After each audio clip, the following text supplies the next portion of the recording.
ക്ഷീണിച്ചോ ക്ഷീണിച്ചൊന്നുമില്ല. തേര് വലിക്കുമ്പോ ക്ഷീണേ ഉണ്ടാവില്ല. പ്രായം അത് ഇതൊക്കെ മറന്ന് വലിക്കും.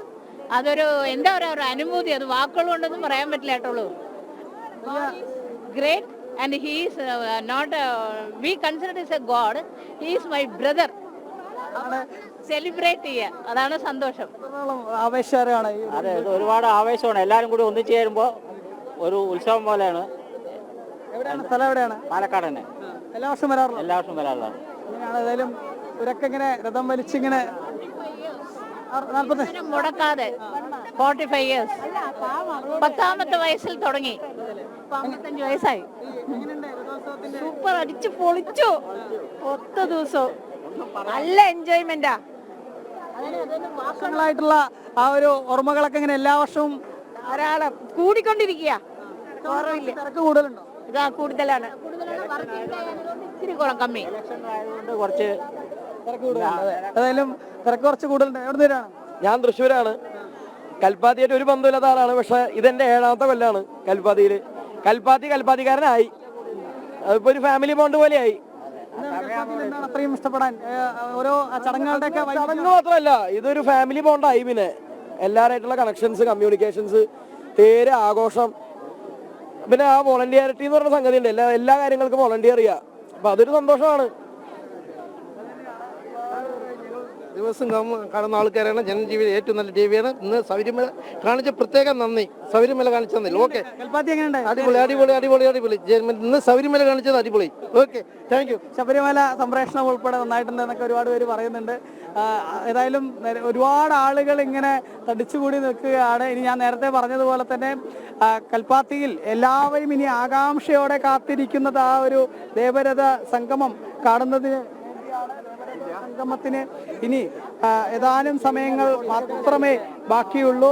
ആ ദേവരഥ സംഗമം കാണുന്നതിന് വേണ്ടി തന്നെയാണ് ഒരുപാട് പേർ. ഇപ്പൊ നമുക്ക് കുറച്ച് ആളുകൾ കൂടെ പ്രതികരണവുമായി. ഞങ്ങളിവിടെ നന്ദിയോട് വണ്ടിത്താവളം ചിറ്റൂരിന്നാണ്. എങ്ങനെയാണ് ഈ രഥോത്സവം എത്രത്തോളം ആകാംക്ഷാഭരിതമാണ്? ഫസ്റ്റ് ടൈമാണ്. ഞങ്ങൾക്ക് ഇതിനെപ്പറ്റി TV-യിൽ കണ്ട പരിചയം മാത്രമേ ഉള്ളൂ. ഇപ്പോഴാണ് നേരിട്ട് വന്ന് കാണുന്നത്. കണ്ടപ്പോ എങ്ങനെയുണ്ട്? ഉഷാറായിട്ടുണ്ട്. നന്നായിട്ടുണ്ട്. പരിപാടി നന്നായിട്ടുണ്ട്. ഒരുപാട് ആളുകൾ എവിടെ നിന്ന് വരികയാണ്? പാലക്കാട് തന്നെയാണ്. എങ്ങനെയുണ്ട്? എല്ലാ വർഷവും വരാറുള്ള? എല്ലാ വർഷവും വരാറിലാണ്. പക്ഷെ ഇപ്രാവശ്യം നല്ല തിരക്കാണ്. ഇന്നലെ ഒരു മഴ കാരണം ചെറിയ പ്രശ്നം ഉണ്ടായുള്ളൂ. ഇന്നിപ്പോൾ നല്ല തിരക്കിലാണ്. അത് അവധിയും കൂടെ ആയപ്പോൾ കുറച്ചും കൂടെ നന്നായിട്ടുണ്ടായിരുന്നു. ഇന്ന് മഴ പെയ്യാതിരിക്കട്ടെ എന്തായാലും. ഇപ്പോൾ തിരക്ക് വലിയ രീതിയിൽ ഉണ്ട്. നമുക്ക് ഇവിടെ നിൽക്കാൻ പോലും കഴിയാത്തത്രയ്ക്കും തിരക്കാണ് ഇവിടെ അനുഭവപ്പെട്ടുകൊണ്ടിരിക്കുന്നത്. വിവിധ നാടുകളിൽ നിന്നും മറ്റുമൊക്കെ ഇങ്ങനെ ആളുകൾ ഒഴുകി എത്തിയിട്ടുണ്ട്. ഏതായാലും എല്ലാവരും ഇങ്ങനെ ആകാംക്ഷയോടെ ദേവരഥ സംഗമം കാത്തിരിക്കും. ഇനി എന്താണ് ചടങ്ങുകൾ? ഇനിയിപ്പോ ചടങ്ങുകൾ ഒന്നുമില്ല. പഴയൽപ്പാത്തി രഥം ഇങ്ങോട്ട് തിരിച്ചു വരും. ദുബായിലാണ് വന്നിരിക്കാൻ. പഴയൽപ്പാത്തി രഥം ഇങ്ങോട്ട് തിരിച്ചു വരും. ഞങ്ങളിപ്പോൾ സൈഡാക്കി നിർത്തിയിരിക്കുകയാണ് ആ രഥം പോകാനായിട്ട്. മന്ദക്കര മഹാഗണപതി രഥമാണ് ഇപ്പോൾ ഇവിടെ ഉള്ളത്. ഇനി ചാത്തപ്പുരം രഥം ഇങ്ങോട്ട് വരണം. വിശ്വനാഥ സ്വാമി വന്നു നിന്ന് കഴിഞ്ഞു. ഇത് കഴിഞ്ഞാൽ രാത്രിയും നാളെ ചണ്ടാളാഭിഷേകം. അമ്പലത്തിൽ നിന്ന് ദേവൻ പുറത്തിറങ്ങി വന്നതിൻ്റെ ദൃഷ്ടി ബാധാ ദോഷങ്ങൾ ഒഴിവാക്കാനായിട്ട് അഭിഷേകങ്ങളും കാര്യങ്ങളും. നാളെ രാവിലെ അഭിഷേകം കഴിഞ്ഞാൽ കൊടിയിറക്കം. വലിയൊരു മാനസിക വിഷമത്തിലാവും ജനങ്ങൾ. ദേവൻ വീടിൻ്റെ പണിക്കൽ എത്താനായിട്ട് ഇനി ഒരു വർഷക്കാലം ഞങ്ങൾ കാത്തിരിക്കേണ്ടി വരും എന്നുള്ള വിഷമത്തിലാണ് ഞങ്ങളിപ്പോൾ. ദേവരഥ സംഗമം അത് തന്നെയാണല്ലേ ഒരു ഹൈലൈറ്റ് ആയിട്ടുള്ള. അതായത് ഈ രഥങ്ങളൊക്കെ ഏറെക്കുറെ ഒരുമിച്ച് കാണുമ്പോൾ ആ സമയത്ത് അങ്ങനെ ഒരു ചടങ്ങിനെ കുറിച്ചൊക്കെ പലതരത്തിലുള്ള അഭിപ്രായങ്ങളുണ്ടെങ്കിലും ആ ദേവീദേവന്മാരെയൊക്കെ ഒരുമിച്ച് കാണാൻ പറ്റുന്ന ഒരു നിമിഷം വളരെ ഒരു ദിവ്യമായ സമയം, ഒരു ദിവ്യ അനുഭൂതി തന്നെയാണ് അത്. പക്ഷേ ഈ ദേവരഥ സംഗമം എന്ന് പറയുന്നത് 5ാം തിരുനാൾ 5th ഡേ രാത്രി നമ്മളെ കൽപ്പാത്തിയിൽ വെച്ചിട്ട് കാണുന്ന 5 രഥങ്ങളുള്ള സംഗമമാണ് ശരിക്കുള്ള ദേവരഥ സംഗമം. ഇതിപ്പോൾ നമ്മൾ ഈയിടെയായിട്ട് നമ്മളെല്ലാം കൂടി ഉണ്ടാക്കിയ സംഘമാണ്. എങ്കിലും ദേവന്മാരെല്ലാം കൂടി ഒത്തു കൂടുന്ന ഒരു സ്ഥലമാണ് കൽപ്പാത്തി ജംഗ്ഷൻ. അത് ഇന്നിപ്പോൾ ജസ്റ്റ് കഴിഞ്ഞു. ഇല്ല, ഈ രഥം മന്ദക്കരയോട് കൂടി നിർത്തും. ഇനി പഴയൽപ്പാത്തി കൃഷ്ണൻ തിരിച്ചു വരും. സംഗമം കഴിഞ്ഞു. അവിടെ വന്ന് 3-4 രഥം ഒന്നിച്ചായി കഴിഞ്ഞു. അതോടുകൂടി സംഗമം എന്നുള്ള കൺസെപ്റ്റ് കഴിഞ്ഞു. പഴയൽപ്പാത്തി വന്നല്ലോ. പഴയൽപ്പാത്തി വന്നപ്പോൾ ഇതുണ്ടായിരുന്നു, വിശ്വനാഥ സ്വാമിയും ഉണ്ടായിരുന്നു. അതോടുകൂടി സംഗമം എന്നുള്ള പരിപാടി കഴിഞ്ഞു. ഇനി പഴയൽപ്പാത്തി തിരിച്ചു പോകും. അതാണ് അതോടുകൂടി സമാപ്തിയാണ്. അത് തന്നെയാണ്. ഏതായാലും വലിയ ആവേശം തന്നെയാണ് കൽപ്പാത്തിയിലെ അഗ്രഹാര വീഥികളിൽ ഒന്നടങ്കം ഇങ്ങനെ കാണാൻ സാധിക്കുന്നത്.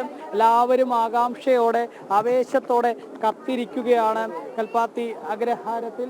ആ കൽപ്പാത്തി അഗ്രഹാരത്തിൽ ഞാൻ നേരത്തെ പറഞ്ഞ പോലെ ഇപ്പോൾ ഈ തിരക്ക് നമുക്ക് ഓരോ ഇടത്തുമുള്ള ആളുകളെയൊക്കെ ഇങ്ങനെ കാണുമ്പോൾ ശ്രദ്ധിക്കാൻ സാധിക്കും. ഒരുപാട് പേർ ഇങ്ങനെ തിങ്ങി വിങ്ങി നിൽക്കുകയാണ് ഈ രഥസംഗമത്തിലെ ഓരോ മുഹൂർത്തങ്ങളും കാണുന്നതിന് വേണ്ടി. 5 രഥങ്ങൾ സംഗമിക്കുമ്പോൾ ആ 5 രഥങ്ങളുടെ സംഗമം തന്നെയാണ് കൽപ്പാത്തിയിലെ ഏറ്റവും പ്രധാനപ്പെട്ട മുഹൂർത്തം. എങ്ങനെയുണ്ട് ഈ രഥോത്സവം?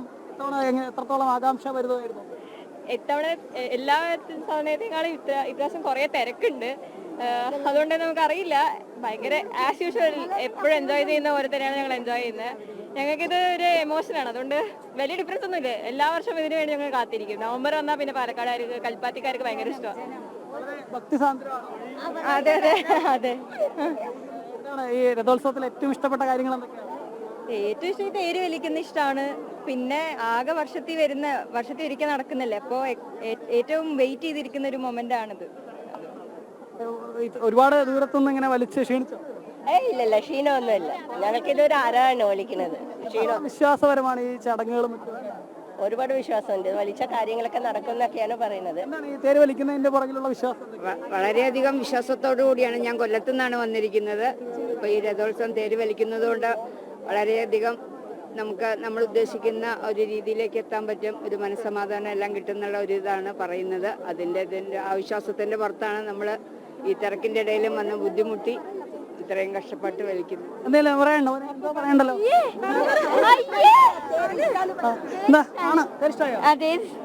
വലിച്ചോ? എത്രത്തോളം ഒരു ഈ എല്ലാ വർഷവും പങ്കെടുക്കാറുള്ളൂ? ഞങ്ങൾ ഇവിടെ തന്നെ ഉള്ളവരാണ്, എല്ലാ വർഷവും പങ്കെടുക്കും. കൽപ്പാത്തിക്കാരെ സംബന്ധിച്ചിടത്തോളം വളരെ വൈകാരികമായിട്ടുള്ള ഒരു കാര്യമാണ് കൽപ്പാത്തി. അതെ, തീർച്ചയായിട്ടും.